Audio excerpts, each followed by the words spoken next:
BJP का तो शुरुआत से ही रोजगार को लेकर के तरह तरह के बयान रहे हैं। समय में बयान था कि पकौड़ा तलना रोजगार है। अभी मोदी जी कह रहे हैं कि तेल का इस्तेमाल मत कीजिए, कम कीजिए। जहाँ पर जो बने बनाए पहले के रोजगार के मौके थे उसमें भारी गिरावट है। पूरा कल कारखाने उसके हैं वो ठप होने की स्थिति में है। अधिकांश जो दिल्ली के आसपास के इलाके में बड़े कारखाने थे सब ऑलरेडी बंद है। तो सरकार असल में रोजगार छीनने वाली है। चुनाव से पहले आपने क्यों कहा कि हम TRE-4 की बहाली देंगे? 3 बैच बैठ करके इंतजार कर रहा है। 5 साल में 1 लाख नौकरी दे देंगे सरकार के अनुसार। 99 लाख और कहाँ से दे रहे हैं आप? स्वास्थ्य विभाग में 5 साल में आप मुश्किल से 10 से 15 हज़ार दे सकते हैं। 15 हज़ार से ज़्यादा आप नहीं दे पाएंगे, क्योंकि आपकी मंशा नहीं है कि बिहार के स्वास्थ्य व्यवस्था जो है वो ठीक हो जाए। प्राइवेट स्कूल के टीचर नहीं लग रहे हैं, वो अपने बच्चों को पढ़ा रहे हैं। लेकिन जो गरीबों के बच्चों को पढ़ाने वाले सरकारी स्कूल के टीचर हैं, आपने उनको जनगणना में लगा दिया। और जनगणना करने के लिए जिसकी बहाली हुई थी, सांख्यिकी स्वयंसेवकों की बहाली, उसके पैनल को आप खत्म कर दिए। मोदी जी केवल अडानी और अंबानी को पहचानते हैं, 100वें रैंक पर जो कॉरपोरेट है उसको नहीं पहचानते हैं। बिहार विधानसभा चुनाव के पहले नीतीश कुमार ने कैबिनेट से बड़ा फैसला लिया। हालांकि अब बिहार का चेहरा बदल चुका है। सम्राट के हाथों में कमान है। सम्राट चौधरी ने कल ही शिक्षा विभाग की बैठक बुलाई और 5 साल का यानी शिक्षा विभाग जो नौकरी देने जा रहा है, 1 करोड़ जो सरकार का लक्ष्य है, उसमें शिक्षा विभाग की बड़ी भूमिका है। सम्राट चौधरी ने तय कर दिया 5 साल में 1 लाख युवाओं को सरकारी शिक्षक बनाना है। अलग अलग विभाग है, उसमें भी कितनी नौकरी दी जाएगी आने वाले समय में ये पता चलेगा। लेकिन सरकार ने अब कदम आगे बढ़ा दिया है।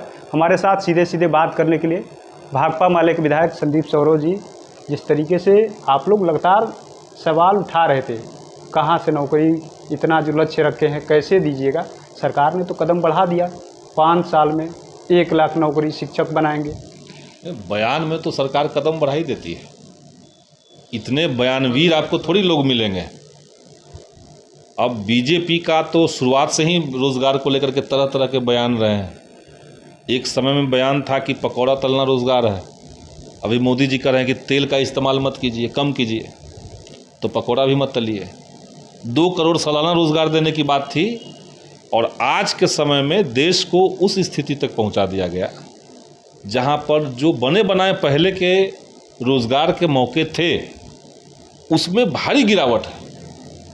आपका पूरा टेक्सटाइल जो है, जो जहां पे कपड़े बनते हैं, वो पूरा कल कारखाने उसके हैं वो ठप होने की स्थिति में है। अधिकांश जो दिल्ली के आसपास के इलाके में बड़े कारखाने थे सब ऑलरेडी बंद है। तो सरकार असल में रोजगार छीनने वाली है। अब बिहार में टीचर बहाली को लेकर के आप कह रहे हैं कि हम साल में 20 हज़ार का नौकरी दे देंगे, शिक्षकों की बहाली करेंगे। पहली बात कि ये आपको अचानक से इल्म कैसे हुआ? चुनाव से पहले आपने क्यों कहा कि हम TRE-4 की बहाली देंगे? 3 बैच बैठ करके इंतजार कर रहा है। आपने सदन में कहा कि 26,000 कंप्यूटर शिक्षक के पद खाली पड़े हुए हैं। बिहार के बच्चे बगैर कंप्यूटर टीचर के इस दौर में अगर पढ़ाई करेंगे तो संत माइकल और DPS जैसे बड़े बड़े जो स्कूल हैं, उससे भी महंगे स्कूल हैं, उन स्कूलों में पढ़ने वाले बच्चों से वो compete कैसे करेंगे? तो इसलिए प्रॉपर टीचर मिलना, पर्याप्त संख्या में टीचर मिलना, ये बिहार के छोटे बच्चों का, जो गरीब दलित परिवार के हैं, पिछड़े परिवार के हैं, किसान मजदूर परिवार के हैं, अल्पसंख्यक समुदाय के लोग हैं, यही बच्चे ज़्यादा पढ़ रहे हैं। तो इनके बच्चों को प्रॉपर टीचर मिलना, क्वालिटी टीचर मिलना और क्वांटिटी में भी मिलना, ये ज़रूरी है। इसलिए इफ़ बट किंतु परंतु छोड़े जुमला देते ही ये लोग। TRE-4 की बहाली करे, डोमिसाइल लागू करके बहाली करे और जितने पद का सरकार ने वायदा किया है उन सभी पदों पर बहाली लाए। आप रोजगार की बात कर रहे हैं, जुमले की बात कर रहे हैं, लेकिन सरकार ने तो कदम बढ़ा दिया। अभी 25, 26, 27 को 3 डेट में रोजगार मेला लगाया जा रहा है युवा कौशल विकास की तरफ से। प्राइवेट सेक्टर में भी नौकरी दी जा रही है, सरकारी सेक्टर में भी 1 करोड़ के लगभग तो पहुंच जाएंगे, लग रहा है आपको? पहुंच जाएंगे तो अच्छी बात है, लेकिन आज तक कभी पहुंचे हैं क्या? शिक्षा विभाग में आप चलिए दे रहे हैं, आपका आपके अनुसार कि आप 5 साल में 1 लाख नौकरी दे देंगे, सरकार के अनुसार 99 लाख और कहाँ से दे रहे हैं आप।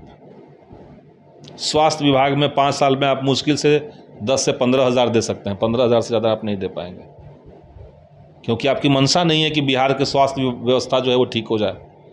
आपके पास फंड आता है तो आपकी पॉलिसी है कि हम केवल बिल्डिंग और ढांचा खड़ा कर दें, अंदर कंटेंट न डालें। गांव में आप समझिए, जाकर के देखिए, पंचायत सरकार भवन खड़े हैं, जंगल जमा हुआ है उसमें, वहाँ पे आपने कर्मचारियों को अपॉइंट नहीं किया। आप हेल्थ एंड वेलनेस सेंटर बना रहे हैं, नीचे कम ही बना रहे हैं। एक विधानसभा में आपने कहा कि 4 या 5 ही बनाएंगे, तो क्या 5 में कहीं पे कोई बैठ रहा है? इलाज क्या हो रहा है वहाँ पे? नहीं हो रहा है। तो आप वैसे चीज़ों में पैसा इन्वेस्ट करते हैं जिसमें कुछ निर्माण हो, सरकार के जेब में कुछ कमीशन जाए, कुछ काम हो।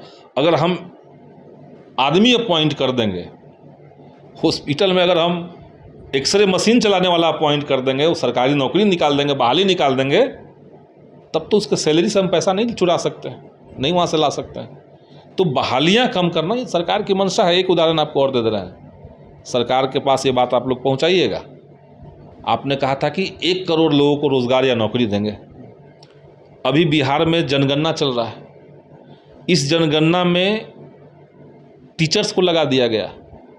केंद्रीय विद्यालय के टीचर नहीं लगते हैं, वो भी सरकारी टीचर हैं, वो नहीं लग रहे हैं। प्राइवेट स्कूल के टीचर नहीं लग रहे हैं, वो अपने बच्चों को पढ़ा रहे हैं। लेकिन जो गरीबों के बच्चों को पढ़ाने वाले सरकारी स्कूल के टीचर हैं, आपने उनको जनगणना में लगा दिया। और जनगणना करने के लिए जिसकी बहाली हुई थी, सांख्यिकी स्वयंसेवकों की बहाली, उसके पैनल को आप खत्म कर दिए, उनको बेरोजगार कर दिए, उनको आज दर दर की ठोकर खाने पे आप मजबूर कर रहे हैं और उनका काम किसी और से करवा रहे हैं। तो अगर आपको रोजगार देना है तो टीचर का काम है पढ़ाना, उनको पढ़ाने दीजिए। सांख्यिकी स्वयंसेवकों का काम है जनगणना करना, फसल की गणना करना, तमाम इस तरह की चीज़ों का गणना करना, आपदा में सरकार की मदद करना। तो एक गणना कर्मी का जो इम्पोर्टेंस हो सकता है सरकार के कामकाज में, पंचायत से लेकर के ब्लॉक से लेकर के जिला तक, आप उनको बहाल कर दीजिए। तो ये नहीं करना इनको केवल वन लाइनर बना करके अखबार में छपवा लेना है और 10 दिन बाद उनको उस खबर का गायब करवा देना है, उस पर कोई चर्चा नहीं। कई जिलों की ज़मीन अधिग्रहण की जाएगी और वहाँ पर जो है फैक्ट्रियाँ लगेगी, निवेश भी बड़ा होगा, रोजगार करोड़ों जो पलायन हो रहा है वहाँ बिहार में रहेंगे। ये तो बात सरकार कह रही है। सरकार असल में ये तो कह रही है कि जब सब जगह हम फैक्ट्री लगा देंगे। कहाँ से लगा देंगे? जब अडानी को कई लाख करोड़ रुपए अमेरिका में निवेश करने से आप रोक नहीं पा रहे हैं। खबर सुने आप, अडानी अमेरिका में कितना इन्वेस्ट करने जा रहा है, और अडानी के पास जो संपत्ति थी वो संपत्ति कैसे आई? मोदी सरकार ने देश के संसाधनों को लगभग गिरवी रख करके बेच करके औने पौने दानों में अडानी का भंडार भरा, और वो समूचा पैसा ले जाकर के अडानी जो है वो अमेरिका में लगा रहा है। आप रोक नहीं पा रहे हैं। जो देश का पैसा था, विदेश का पैसा तो अब छोड़ दीजिए। तो निवेश के मामले में सरकार निगेटिव में है। बातें बड़ी बड़ी हो सकती है, यही समिट भी हो रहा है, सब चीज़ हो जाए, लेकिन आपके जड़ में मनसा जो है वो ठीक नहीं है। मोदी जी केवल अडानी और अंबानी को पहचानते हैं, 100वें रैंक पर जो कॉरपोरेट है उसको नहीं पहचानते हैं, उसके नीचे के जो लोग हैं उनको भी नहीं पहचानते हैं। तो छोटे व्यापारियों को, छोटे बिजनेसमैन को सरकार ने ख़त्म कर दिया है।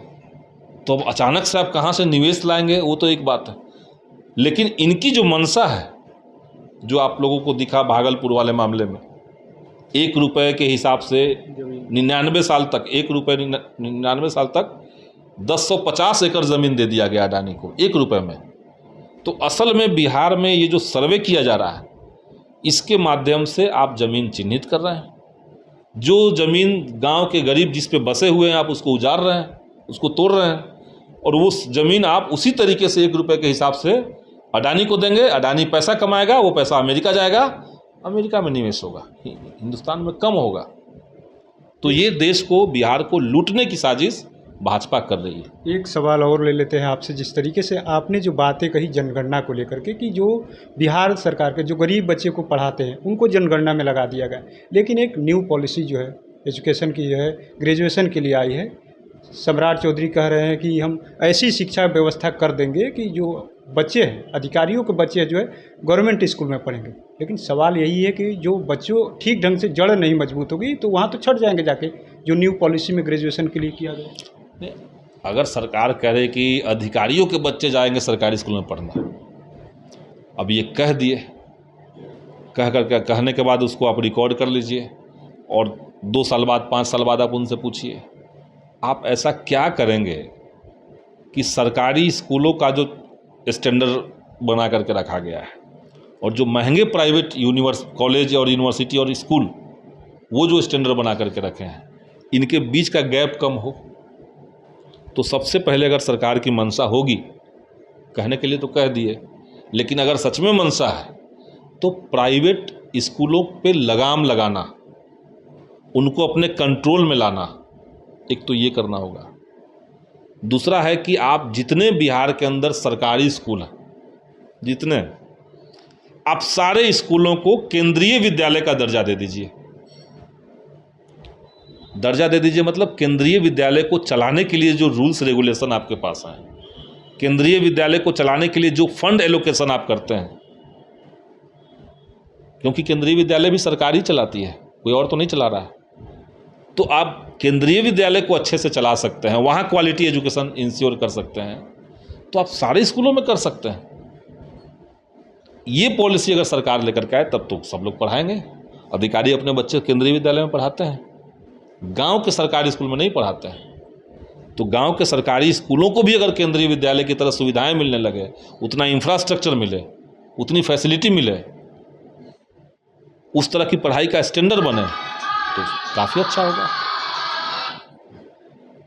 जिस तरीके न्यू पॉलिसी की बातें हो रही कि आपने जो जनगणना की बात कही वही से हम शुरू किए थे कि जनगणना में टीचरों को पढ़ाने का मौका कम मिल रहा है, जनगणना में लगे रहते हैं, तो ऐसे तो छट जाते हैं ना जो बच्चे, जो सरकार ने पॉलिसी बना दी कि 75%। सरकार बदलिए ना भाई, सरकार के पास कोई सेंस नहीं है, हम तो कह रहे हैं, इसलिए तो हम लोग लगे हुए हैं, क्योंकि सरकार के पास कोई बड़ा पिक्चर नहीं है। मीडिया मैनेज करके, हेडलाइन मैनेज करके ये सरकार टिकी हुई है। ईडी, सीबीआई और तमाम हथकंडों के बलबूते टिकी हुई है, उसी के बलबूते सत्ता में आई है। बंगाल में जो खुलासे नए नए हो रहे हैं तो दिख रहा है, जब बंगाल में इतना विकराल रूप से बीजेपी कर सकती है तो बिहार के चुनाव में इन लोगों ने क्या क्या नहीं किया होगा, यहाँ भी किया है। तो आपने सुना किस तरीके से भाकपा माले के विधायक संदीप सौरभ ने सरकार के द्वारा जो लक्ष्य रखा गया है और जो बातें कही जा रही, नौकरी को लेकर के, रोजगार को लेकर के, उसकी पोल खोलते हुए नजर आए। हमारे साथ हमारे सहयोगी गोलू के साथ कृपा शंकर, NBC 24 पटना।